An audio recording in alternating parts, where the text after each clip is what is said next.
Hi, I'm Meta Spencer. Today we're not going very far. We're going to go to the Greater Toronto region, and which is something like a bioregion now. And we're going to talk to two people who know what that means, which I don't. And they are both involved with this thing. Brian Pupa is the executive director of something called the Legacy Project, and which is they do independent research, education, and innovation in the greater Toronto area. And they are the core team for the Greater Toronto Bioregion, which he is going to explain to me as soon as I introduce David Berman. I've known David for a long time, but I haven't seen much of you lately, David. You're traveling in different disaster topics, I think, more than we might. Was a dentist, and he used to teach, and maybe still does, courses at the University of Toronto, and is very much into peace and environment issues. He is the chair of the Regenerating Toronto organization, which is part of this thing called the Greater Toronto Bioregion. Is that right, David? That's pretty close. Good. All right. So I am delighted to meet Brian for the first time, and I'm going to give the floor to Brian first so that Brian can begin to bring me up to speed on what this Greater Toronto Bioregion is. Okay? Thanks. Thank you very much, Meta. Great to be here with you. The bioregional work really started in the 1970s, 1980s, and it was a very important report that David Crombie wrote in 1992 called Regeneration, that he was the first to define the Greater Toronto Bioregion. And bio means life, and bioregion simply means our life place. So back at that time, David had been given a royal commission to study Toronto's waterfront. And he did a lot of convenings and consultation, and was looking at all of the information available, and decided to expand the scope of his study to all of the area that fed the rivers coming down through Toronto to the waterfront, because everything is connected to everything else. So in his 1992 report, he talked about the fact that Indigenous peoples have known for a long time that we are connected to our life place, and that all life is interconnected and everything affects everything else. So that was the genesis of the bioregion here. There's also, in the last few years, there's been a worldwide emergence of bioregional work by people like Joe Brewer, who's a global regeneration leader. He's an Earth system scientist who has background in cultural evolution and other fields. And he looked at how do you deal with the polycrisis that we're facing. And he decided, and he looked around, and he looked at cultural evolution, he looked at climate modeling, he looked at the work of George Lakoff and narrative work, and he decided that really the bioregion is the minimum scale at which we should be looking at regenerating both socially and ecologically to affect planetary processes. So he's doing on-the-ground regeneration work in Barre Char, Colombia. He founded Earth Regenerators, which has now evolved into the Design School for Regenerating Earth. And he has people working with him in emerging bioregions around the world, including ours. And we were lucky enough to bring Joe and his partner, Penny Heipel, into Toronto 2 years ago to start the dialogue. And he's been back several times since. And we've done a number of convenings and a lot of work.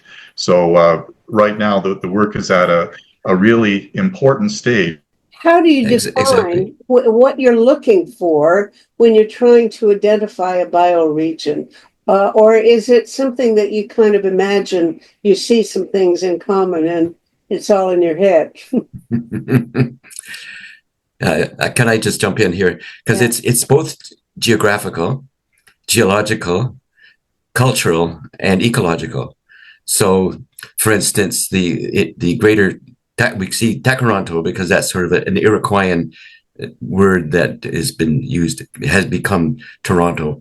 In any case, so we have the Oak Ridges Moraine, which is this huge glacial sponge that is the source of 65 watersheds into Great Lake Ontario and north into Lake Simcoe in Georgian Bay. Already, right there, I need help. What's a moraine? I've heard the word the Oak Ridge Moraine for years, but I never, stopped Well, to ask what it was. I guess it's a huge gravel heap that was left by the glaciers as they retreated. Oh. So you got all these these aggregate quarries that are digging up the landscape for supposed need of roads and buildings and concrete and so on. Oh. So it's a big gravel sponge, okay? But is it?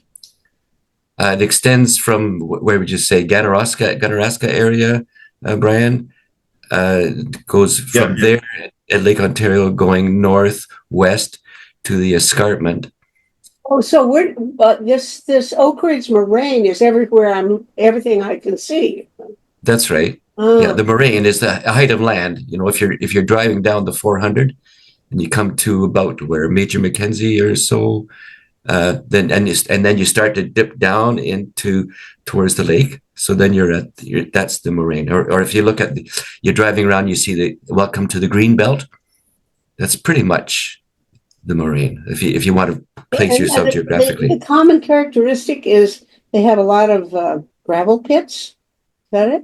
Well, that's one of the industrial uses it's been put to, but it doesn't define the region. Well, what defines the region? Okay, How do you know? I mean, in what kind of theory do you have about what a moraine is? So, I mean, if I went someplace else and I'm driving through Peru, I might screech out, "Oh, looky, there's a moraine." If I knew what you were. If you were a geologist, you might. Really? Okay. Okay. Yeah, but it's not something obvious. It's not. No, it's a geological formation. Okay. All right. I'm sorry to divert you, but I really don't. Okay. No, it's good to be clear. Yeah. So there's this geological happenstance created by the glaciers as they retreated and left this huge sponge of gravel that absorbs water. So rainfall doesn't go anywhere; it soaks in, and it's the source of many rivers. Okay, so we don't have a problem with drought around here because we have this source of water that's very viable. We have problems with flooding, okay, but not drought so much. Although we can manage it if we behave badly. And then there's the kind of vegetation that grows in that microclimate. So we have the influence of the lake and the mixed forest, hardwoods and conifers, and the kinds of animals and insects and birds that choose to live there. Okay, so that's defining our bioregion to a certain extent. And then the cultural part is... I'm just thinking, if you're driving along, is there any way you can give people a clue as to when they know they're entering the bioregion by what they see? Yeah, Meta, I'll share a screen and show you the geography of the bioregion if you'd like, and discuss. Might help me. I'm being difficult already, and I don't mean to be. No, it's a new concept for most people. At the planet, it is a whole system. There's no boundaries on it.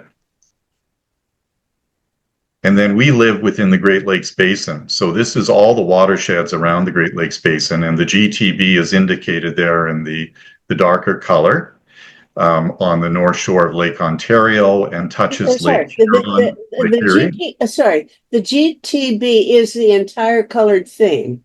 Is that it? The dark green. Yes. Just the green. Yeah, Yes. the dark green. Yeah, Okay. and the others. Yeah, This go is ahead. the outline of the Greater Toronto bioregion. So you can see the landmarks: the City of Toronto, Barrie to the north, and Lake Simcoe, Peterborough to the west, and it goes all the way over to Lower Trent.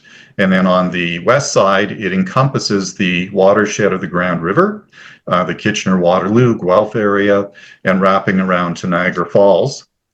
And there are 13 conservation authorities in the GTB. So we follow the watershed lines of the conservation authorities. And if you look at the Toronto Region Conservation Authority, the top north side of the Toronto Region Conservation Authority, carrying through to central Lake Ontario and Ganaraska, that's roughly where the Oak Ridges Moraine runs. From the Niagara Escarpment on the west, sort of due east across to Ganaraska, and 65 waterways flow north and south off of that Oak Ridges Moraine. So that's a major geographic feature of the bioregion. So we look at the watersheds and we look at the cultural patterns, the indigenous patterns of our area, and also the current planning horizon. For example, when we look at transportation, typically they look at this whole area in terms of a region-wide transportation plan. So those are all of the different factors: cultural, indigenous, watershed, geologic features, and ecology that make up a bioregion. And there's 100 municipalities in our bioregion as well. You talk as if this is somehow organized already, that people are doing planning based on these bioregions. Who's got that? I mean, is there a department in Ottawa or something that has this map and they're working with that? Or how real is this thing? Or how much of it is sort of an aspiration that maybe you can find some?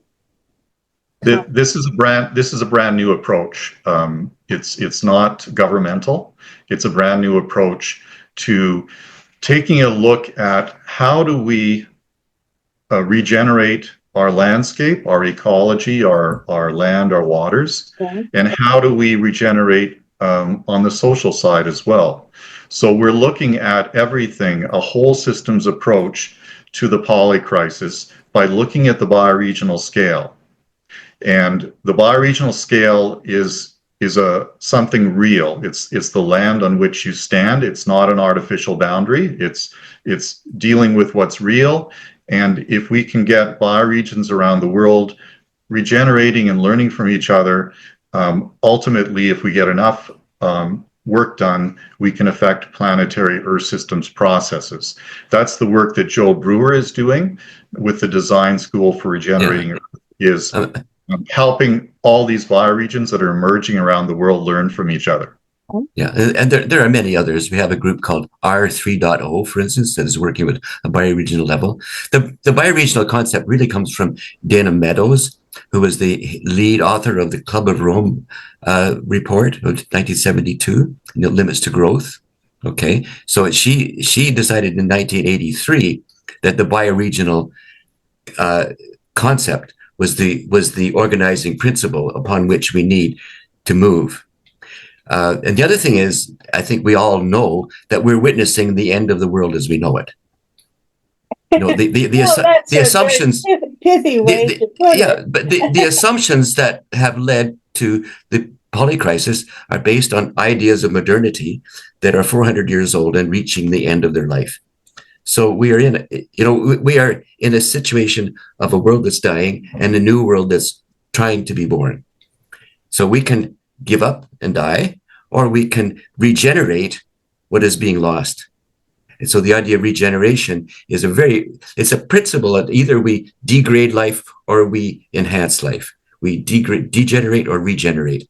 Well, so it's really... I do know the word regenerative, but only in a different context. It mostly has to do with soil management. Exactly. Regenerative agriculture, I sort of know a little bit about that. And also the word regenerative is applied by the people who do this holistic grazing idea, this Alan Savory kind of thing. Yeah. Is the word. Now, but I'm not sure that these are theoretically linked. I mean, maybe Yeah. they're just all using the same word, but it meaning something totally No, it's separate. regenerative agriculture is part of it. Regenerative agroforestry. So regenerating forests. It's really around water. Okay. So we're regenerating watersheds that have been degraded. So, for instance, Brian mentioned Joel Brewer. So he has moved. He's an American, the Ozarks of Missouri, who's moved to this town in the northern Andes with the explicit plan to regenerate a totally destroyed watershed.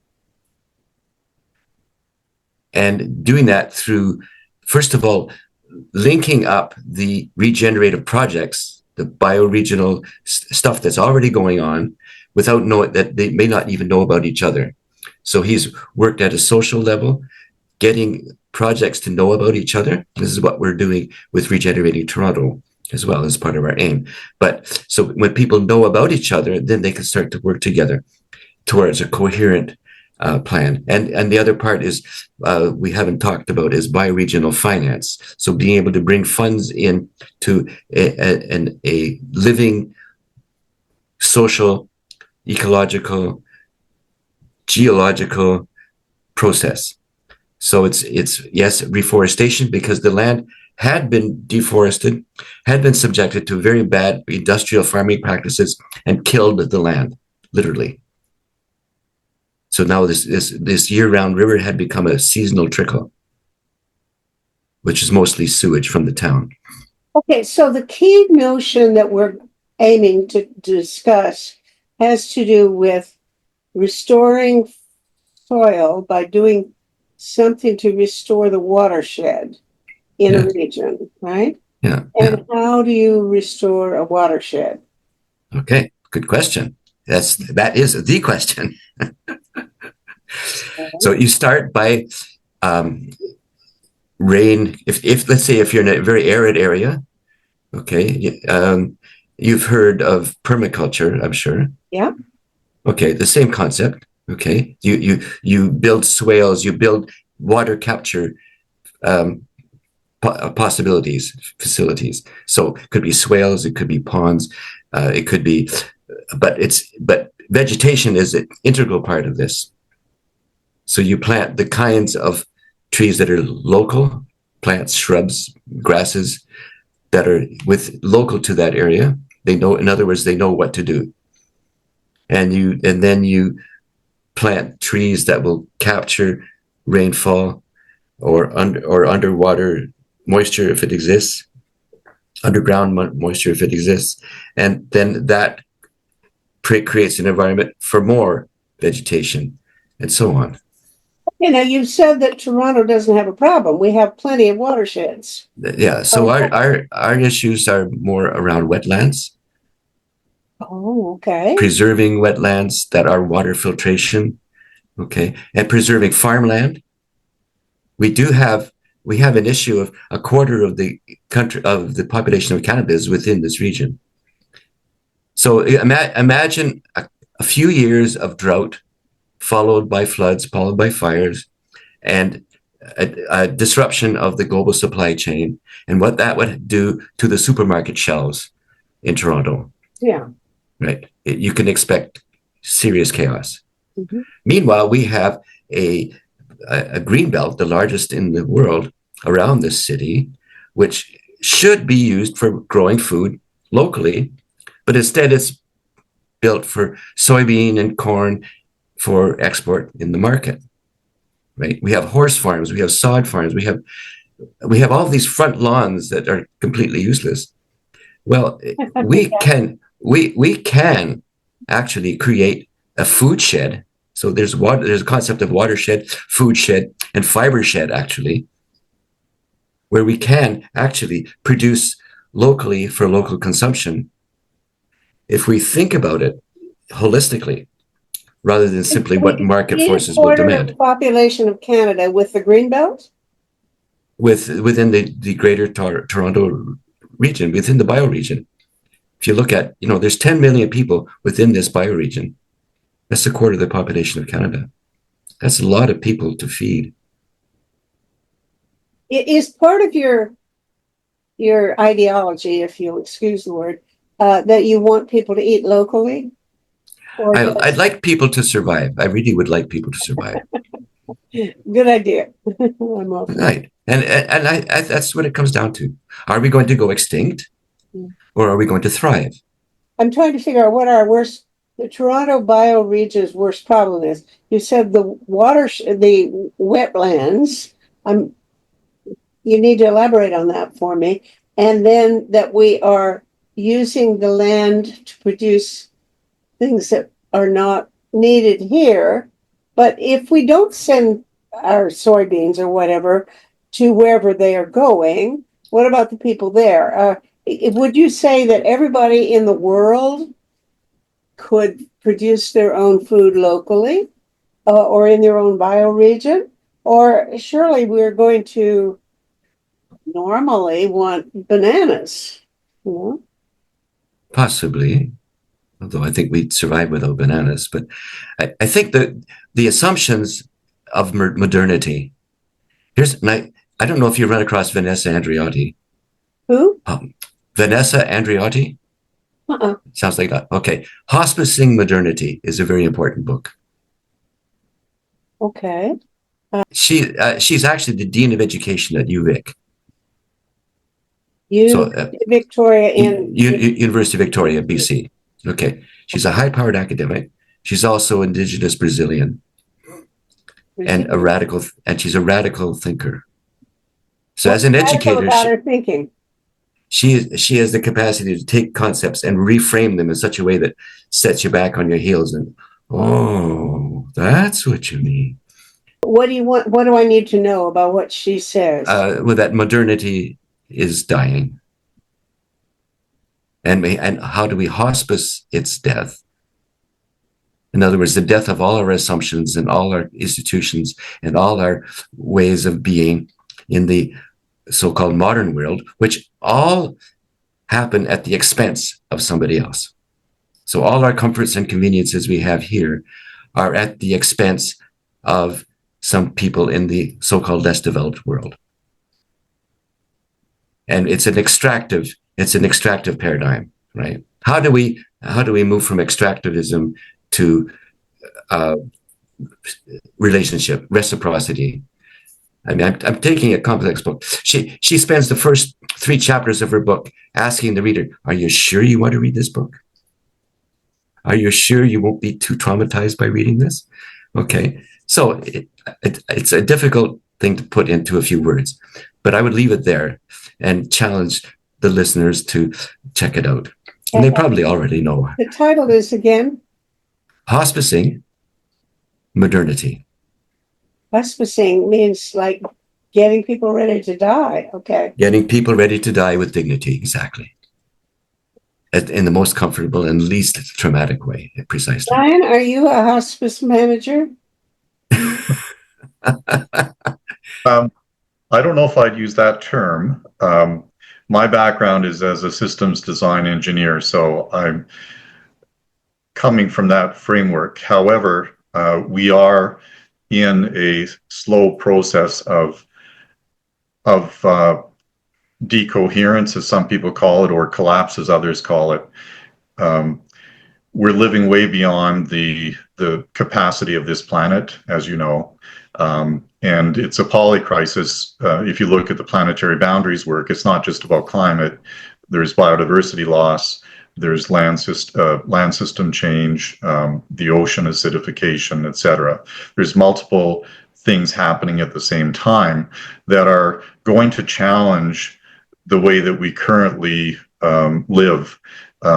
As David said, we rely right now on separating things, extracting from other places in the world, labor and materials and resources, and we externalize harm in our current economic system. It's all externalities that are not costed into the price of things. So this way of living is is not sustainable. So what do we do? The approach that we take is a whole system approach. It's as my colleague Susan Bosak says, it's everything everywhere all at once, which is a hard thing for people to think about. We talk about building resilience for transformation, so we can try and make ourselves more resilient to the shocks that are coming, whether it's weather shocks or food shocks or whatnot, while we're building what can come next. Can we build towards a more regenerative local economy with food security and so on? Can we restore our landscape? Yes, we have a lot of water in the GTB, but there is also a lot of restoration work that the conservation authorities have identified that could be done to improve our water quality. And of course, in the regenerative agriculture field, there's a lot of work that could be done to move us toward healthier soils and more nutritious food and producing more of our food locally. So when we look at this work, what does it look like on the ground? We're creating project clusters in these different areas, and the Legacy Project as the core team is sort of the convener, the enabling organization that helps to bring financial resources and knowledge and skills and volunteers to all of these project clusters. So we have one on watershed regeneration, which is convening the 13 conservation authorities. For example, Toronto and Region Conservation Authority has identified 15,000 restoration projects in a database that they would like to do, but they only have capacity and funding to do 300 or 400 a year.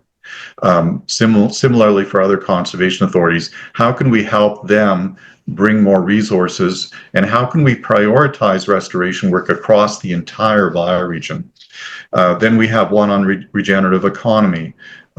We have one on health and healing, looking at social and nature prescribing and land connection. We have one on regenerative education. We've started a school community network where students pair up with older adults in the community, and they learn together through the school year and then decide on a regenerative legacy project that they do at the end of the school year. And that's a really powerful way of getting people to think about their life place, their bioregion, and how we can all work together to regenerate it. Regenerative agriculture is another cluster.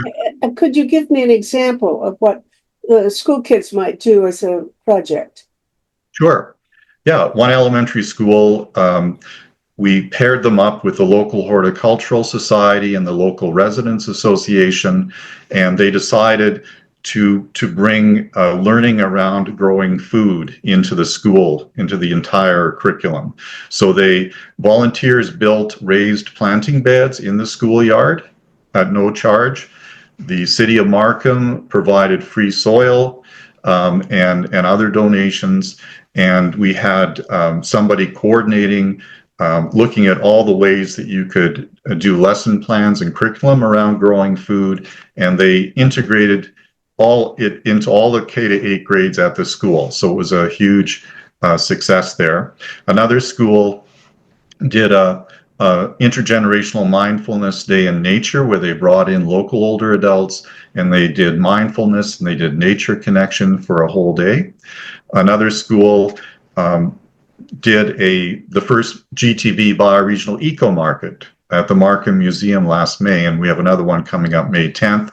Local regenerative farms, local school community projects, all represented, and it was a great way to get everyone thinking about our bioregion and how we can keep it and regenerate it. Another school looked at tree plantings, and we partnered them with the City of Markham to do plantings in a local park. We brought all the schools together and we did a riparian planting at beside a stream in the Witchard Stouffville area. So these are some examples of projects that have come out of that thus far. Oh, okay. I think I deflected you from wherever you were going by asking particular questions, so you can It's fine. return to your agenda if I haven't Oh, discombobulated you. one thing I could do in response to your question about, well, if we stop exporting our soybeans, then what will happen to the rest of the world? And this is where the bioregional movement is so powerful. And that is that bioregional thinking is allowing for local resilience and local regeneration to happen everywhere. So an example, for instance, April 20th, Easter Sunday, we're screening the film Water is Love, Ripples of Regeneration at the Brickworks, the Evergreen Brickworks, okay? And now that film highlights a community in Portugal, in Kenya, and in India, where through water capture, vegetation growth, community development, have regenerated completely degraded lands, semi-desert lands into thriving, self-sustaining, self-regulating ecosystems. In the situation in Rajasthan in northern India, which is a very arid area, they have, through communities, copying communities, they have restored 6,000 square kilometers of degraded land into viable, self-regenerating lands, complete with water. People who had to go to the city to survive now are having a livelihood there. It has changed their local rainfall patterns. It reduced the temperature by 2 degrees Celsius. So these are examples of regeneration locally within bioregions. Okay, I need to know more about the Rajasthan thing. Now, what did they do to regenerate their dry soil? Okay. I've been in Rajasthan. So the story is, there's one Ayurvedic doctor who was treating a patient who said, if you really want to help me, you have to heal the land. And he said, well, I'm a doctor, I don't know what to do. And the patient said, well, I'll show you. And it had to do with digging ponds, digging swales. A swale is like a trench, but following the landline. So it's completely level. So it doesn't flow anywhere.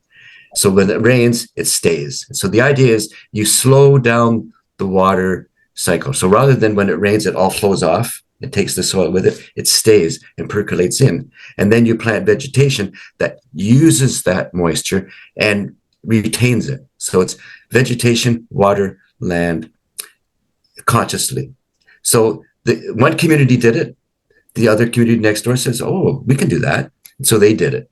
And the other cell, it was community learning from community that resulted in over 6,000 square kilometers of regenerated land. So that's an incredible story. Well, compare that to something that I did know a little bit about 3 or 4 years ago, and that is what they did in China for that large. Yes, the Loess Plateau. Exactly. Yes, right. Now, that's exactly the same thing. Angle? Exactly the same angle. Yeah. Exactly. Now, they had to learn in China. They started off by planting monocultures of trees who died because they didn't belong there. So they had to learn what plants know what to do in that area. Is that still thriving, or has it slipped? As far as I know, it's thriving. Okay. I mean, there's always been conflict with, there were goat herders that were, the animals would clear off the vegetation. So there's conflict of, no, you can't bring your goats here. Yes. Well, in fact, that's I interviewed that guy, John Liu. John Liu, yeah. Yeah. Now he by the way is now in favor of this Alan Savory holistic grazing thing. Yeah. And I don't know whether managed grazing, yeah. Managed grazing. Is that I don't know where that's going, because it's been a very controversial notion that you in fact want to have large herds of animals because they restore the fertility of the soil. If you manage it right, you have to manage them by moving them around in the right sequence and cycle. That's right. Farming. Yeah. 10 years ago or 5 years ago, the things that I read about it, most of the critics were didn't like it, didn't like the idea. Dismissive, yeah, Yeah, that's right. and I don't know whether that's reversed or not, because I found it pretty convincing. Yeah, But I'm no farmer or herdswoman. Is yeah. that integrated in or compatible even with what you're arguing about restoring, regenerating soil? Totally. Here's an example. A beef farmer, beef rancher in Alberta. He was working on his grandparents' land. So his grandparents had a hand dug well, for instance, 10 feet down, and it was full of water. But the water degraded over time. Natural springs in the lake disappeared. The wells had to be dug deeper and deeper and deeper to get water. But through combination of permaculture, in other words, rainfall capture, managed grazing, so moving the herds around so that they never ate too much grass, but they let just the right amount of poop to keep it fertilized. And through managed grazing, in other words, not having too many animals, only as much as the land would live. But he's a beef farmer, so he has to have enough animals to make a living. What has happened is that the water table has risen. Okay. The springs came back to the lake. And in fact, beavers moved in to help manage the water. Mm-hmm. So not only his wells filled up, but the neighbors' wells who weren't practicing this also filled up. So he's not farming beef, he's farming land and water. And the beef is a byproduct. It's all about reconnecting us with the living world. We who have been brought up in the Western education system and are Westerners, we tend to take things apart, separate things, and study them individually. It's now time to look at more of a holistic, whole systems approach and see ourselves as part of nature again and not separate, and that we have to take care of things.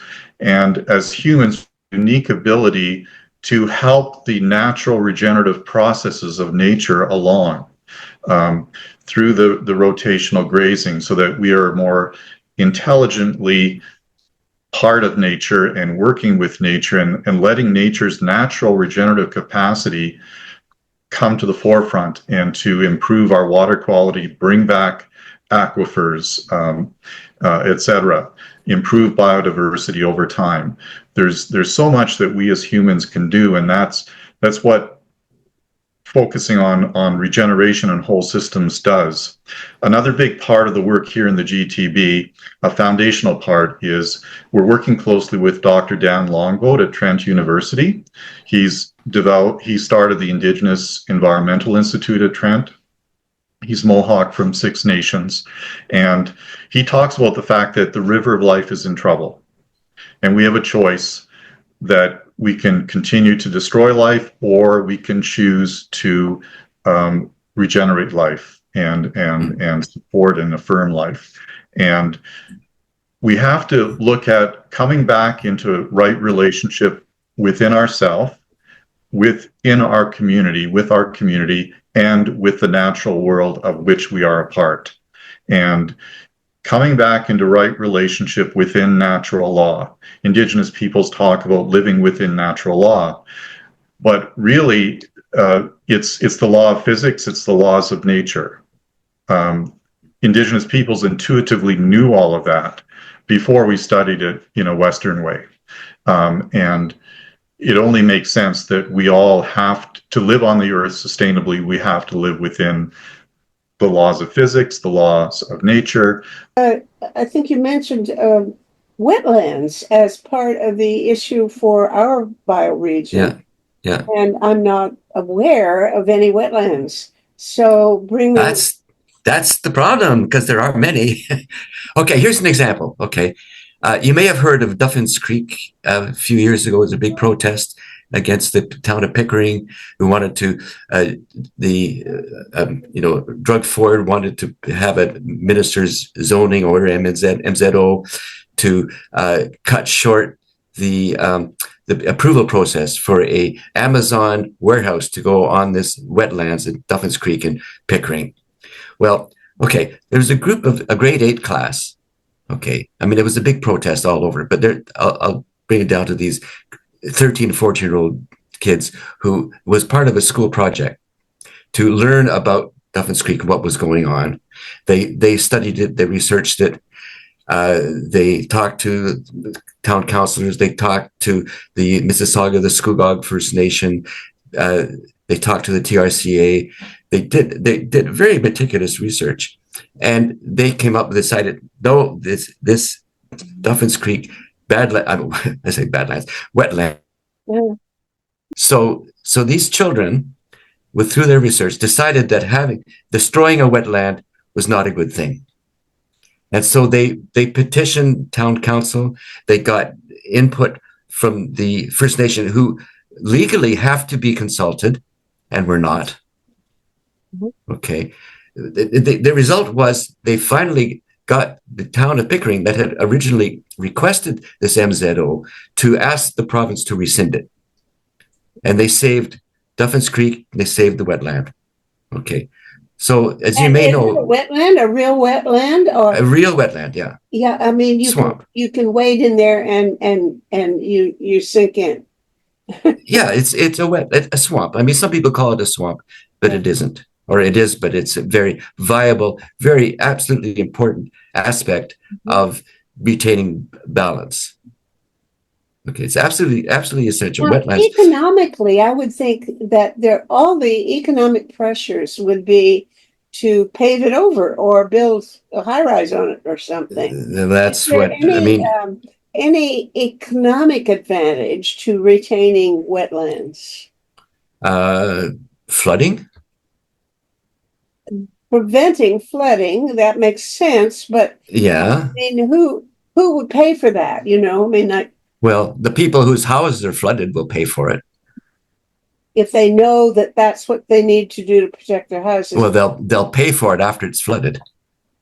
Yeah. Okay. Well, how I'm just trying to think of how do you motivate a whole population to pay attention to something like this? Well, that is the number one key question of what we're all dealing with. It's interesting how a fashion in men's hats in the 1700s and 1800s changed the ecology of the Americas. Because these top hats, which were very fashionable, were made out of beaver pelt. And the economy of satisfying the market caused the near extinction of beavers in the Americas, which led to destruction of the water patterns. Okay, the whole riparian ecology of the Americas depended on this balance of waterways that was decimated by the beaver trade. Okay, so fashion of hats in Europe leads to change of the entire ecology of a continent. That's economic thinking. So really, it's a matter of making people aware, because of course nobody knew what they were doing, right? People at the time had no idea that by wearing a top hat you were going to be destroying the land. That's right, because that's a way of thinking. And I'm going back to Vanessa Andreotti again, who I totally love. So the cornerstone of modernity is the illusion of separability. The concept that it is even possible for humans to be separate from the rest of nature. And it goes way back to Plato and Aristotle and the founding myths of what we call Western civilization, the idea that humans are somehow a separate category. But it's led to a great deal of technological advancement, but it's reached its limit. So now we have to disabuse ourselves of this idea that somehow humans are a different thing. We're not all that special, actually. So Lila June Johnson, who is a Diné scholar, ecologist, musician, spoken word artist. In her perspective, the human should be a keystone species in the natural world. That our mission, our sacred instructions at the time of creation was to look after the rest of creation. And so, and she gives lots of examples of the use of fire, for instance, to retain balance of vegetation and allow for increase the fertility of the soil and increase biodiversity for buffalo grazing, for example. So it seems counterintuitive, but her analysis is sound. I don't disagree with you, but I see you as one strand in a whole bunch of reforms or changes that we need to take into account, but they don't necessarily easily fit together because you have what is obviously a very local perspective that you want to handle the challenges locally. And I tend to ignore that to my shame. I mean, you clearly have a good point, but I see so many other. You talk of the poly crisis, Brian, and that is, I think, the best word for the huge number of catastrophes that we see really tumbling down around our heads right now. And we look at our, Canada in relation to the UN. Our whole economy is going to be screwed up because of not the UN but the US. The whole economy is going to be upended by these tariff changes and all of the relationships that we have to redo. And when it comes to climate, I'm thinking I'm very aware of climate issues, but your angle is not something that I focused on. I'm much more likely to be talking about how to save the Thwaites Glacier in Antarctica, because there are many things that are local, and then there are many things that are absolutely, you have to think of the whole globe in terms of how to save them. So if a glacier in or part of the ice in Antarctica or Greenland melts, it changes the salinity of the water, and we get the AMOC, current changing in the Atlantic, and we get 10 feet of ocean rise globally, and you can't solve that by the Oak Ridge moraine. All of these things. I don't know how to put together all of these different strands of local reform and global change, and they're all happening, I'm afraid, simultaneously. That's correct. Are you familiar with Nora Bateson's work? No. Warm Data. She's the daughter of Gregory Bateson. Oh, really? Okay, yes. And she's carrying on his work. Okay. Oh. So she talks about translocalism, transcontextuality. Okay. And as far as the sea level rise, I think that's a given.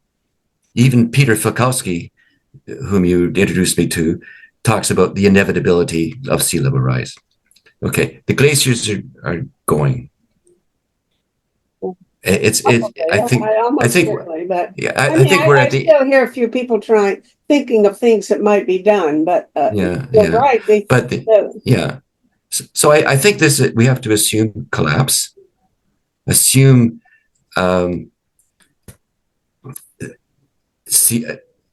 great internal climate migration. I think we have to assume that all our assumptions about the way the world works are no longer viable. But we do have, but in terms, I'm just going to move on to translocality. So this bioregional is not just us, it's not just Toronto. There's, for instance, Marie-Hélène Daines, she's a French-American who has connections to the south of France. So she put all her life savings into buying some land in the south of France, in the Tarn-et-Garonne agricultural area, to create a bioregional learning center there. This area in Portugal, they have a bioregional learning center there. In Southeast Asia or South Asia, there was a R3.0 seminar this morning, or webinar, on regenerating bioregions in South Asia. So these are, and there are many of them. So it's not just Joe Brewer, it's not just one thing, but this is a movement that's happening because this is how humans can respond to this meta-crisis or polycrisis that Brian was referring to. The sea level is going to rise. The Holocene is at its end. Okay, so we're at the end of a geological period. I don't want to say so because I'm still in touch with people who have game plans that might work, but almost certainly we won't get them to happen or happen. Well, that's right. Exactly. So, the idea of drawdown, for instance, that theoretically, if we follow all these peer-reviewed research that says we can reverse global warming, but who's going to do it? Not the people whose share prices are dependent on the continued destruction.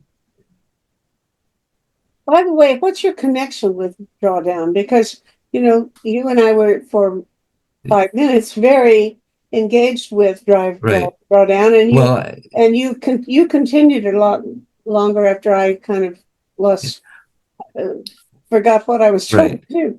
Well, even Paul Hawken, who's the author of Drawdown, his new book is just out now called Carbon, the Book of Life. Oh. And he's talking about a narrow focus on atmospheric carbon.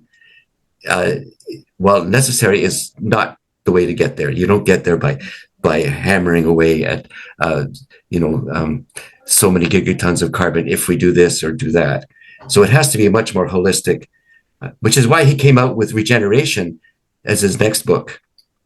The book following Drawdown was Regeneration, which had a social justice focus, that without social, you're not going to get the carbon. And carbon has to live in the soil. So once again, we're talking about life. Bring the moisture, bring the carbon into the soil, not in the atmosphere where it's going to continue to reflect infrared. I guess I want to do what you said, everything, everywhere, all at once. Yeah, that's right. It looks to me like what you are doing is just wonderful, and God bless you. And also, there are other people who have game plans that I will also admire. I mean, the business of planting, encouraging seaweed in large parts of the ocean that are now dead. Mainly by sprinkling iron. That's the thing, I think. I can see that there's an argument there that we could do a whole lot by removing carbon from the atmosphere with very little effort. And also, I think methane, removing methane from the air is possible. Those two things right there would do on a large scale. But again, you have to have somebody, one billionaire who wants to fund the thing, and then you've got to get permission from the people who are going to be affected or think they might be affected, and governments and so on. And there's no systematic, clear way of getting that kind of authorization. Mm-hmm. So but it does seem that what you're proposing is stuff that people can do locally without having to get authorization. Yeah, exactly. That seems. So one of the bioregions, for instance, is Cascadia, between the Rocky Mountains and the Sailor Sea, where kelp farming is absolutely. I don't know if that's what they're focusing on, but that's part of absolutely viable means of local production. It's increasing fish habitat. It's carbon is it's almost a byproduct, carbon reduction, because you're doing so much else to the ecology, the ocean ecology. Getting rid of salmon farming would be another thing.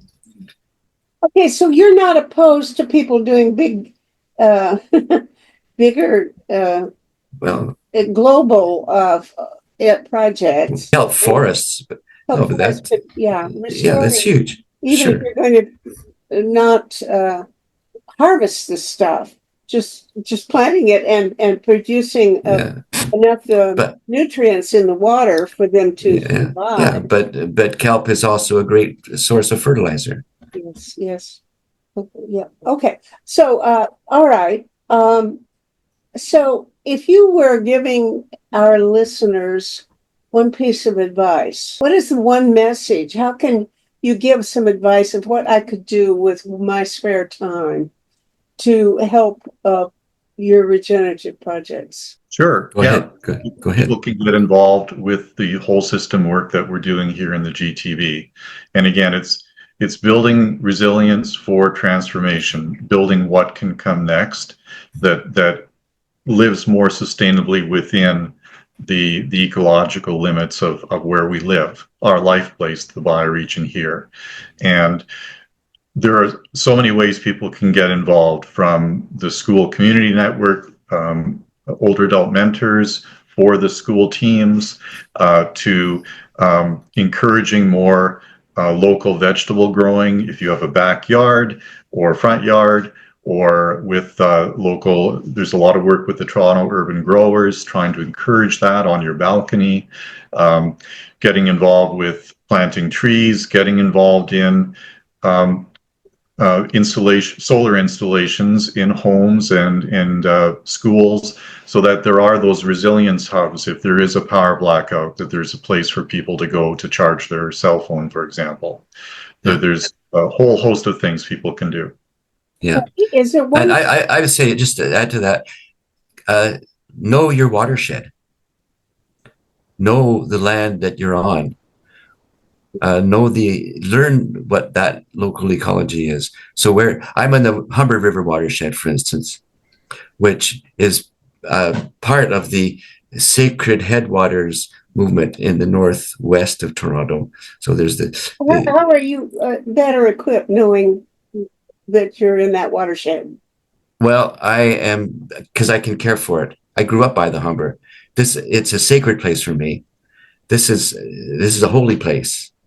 So when something is sacred, you'll look after it. If it's something you love, you'll look after it. So that's part of it. But also knowing within that concept, knowing where that water comes from, where is its headwaters. So I'm going to be very resistant to somebody dumping poison into the headwater of my river. Okay. So that's part of it. So know the land, okay? Know the soil, know what grows where. We have it. There's the Toronto Nature Stewards, for instance, that have been working throughout the area of removing invasive species, of planting native shrubs and plants.